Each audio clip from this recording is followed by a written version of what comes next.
Hi guys, this is just a quick update going over Vulka He Stan, the commission for Cadavery.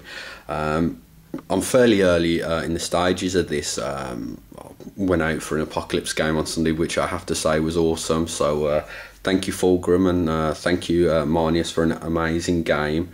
I tell you what, the corner of the game, one corner of the game in table, what a ruckus there was. and the drop pod took some fire. It must have took at least 10 las cannon shots and still didn't wreck. I don't know. Brilliant game anyway. But on to the commission. Now I've tried to get the flames down with the burning coals, and just like on the GW website, I've tried to get it similar, where obviously the coals at the bottom are very large, and then obviously they get smaller at the back, and that, just like on the website, that's like I think there's an artistic term for that called foreshortening. It gives a sense of depth. So the perspective is the large coals are obviously in the foreground, and the tiny little ones are in the background. So it gives that really nice sense of scale to like a lava pit sort of thing. I've done the cape. The best way I've found, I mean, you can individually, and it would take you 10-15 hours. If you wanted to individually hard edge highlight each and every one of those scales, and I can officially say I've not counted them, and I will not count them, but there's probably 200-300 little lumps and bumps on that cloak. You'd be there forever.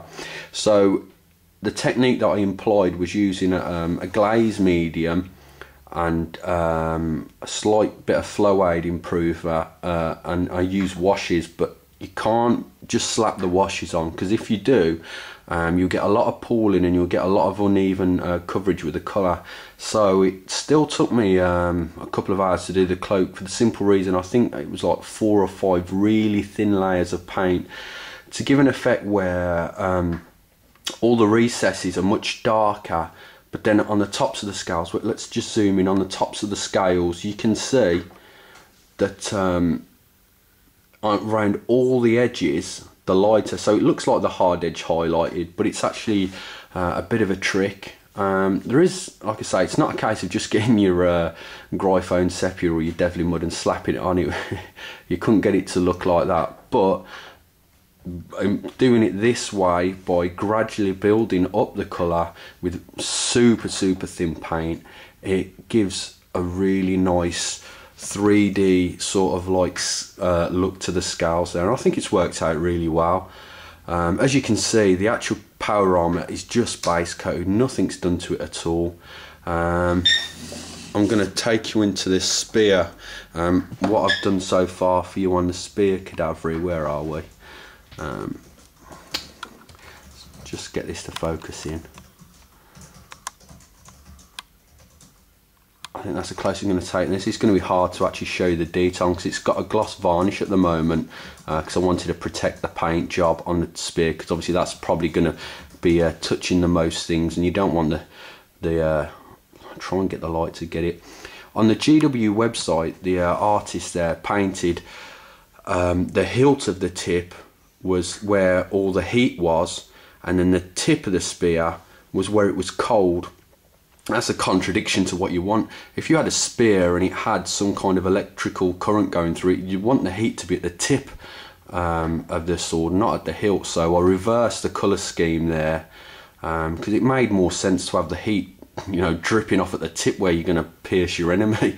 You don't want the heat down at the hilt, do you? So that's the only difference that I employed there on the actual power sword. I went obviously with a really intricate detail also on the power blade, and you can see minute little lightning streaks going up the power sword there.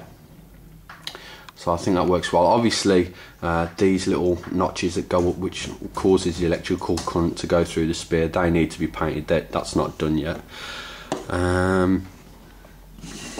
And one other thing, which is going to look a bit shiny yet because I've not treated it with matte varnish, is I made a custom decal.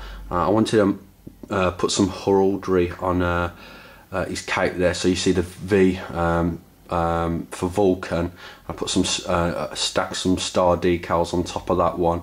I think that was from a fist and on a decal sheet that Phil gave me, but as soon as I've varnished over that, that'll fit in perfectly with a cape. So I hope you like the progress so far, and I'm hoping to have it finished hopefully within the next 2 to 3 days, ready to be shipped.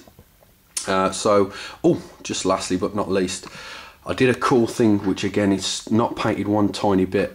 You've got lava that's running through there, which is green stuffed in, and I wanted him to, as if there's cracks all over the surface that they're running on, and I don't want to be getting too close to the lava. So I actually got a lollipop stick, and I used my hobby knife and I cut all sorts of notches in it, scored all along it, chipped at the edges, so it looks like a real plank of wood.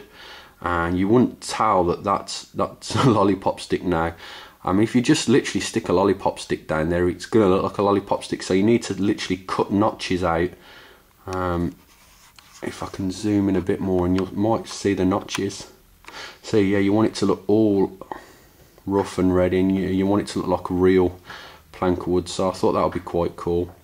And as I say, that's about it really, and hopefully the next update it should be all done. So thanks for watching guys, and catch you on the next one.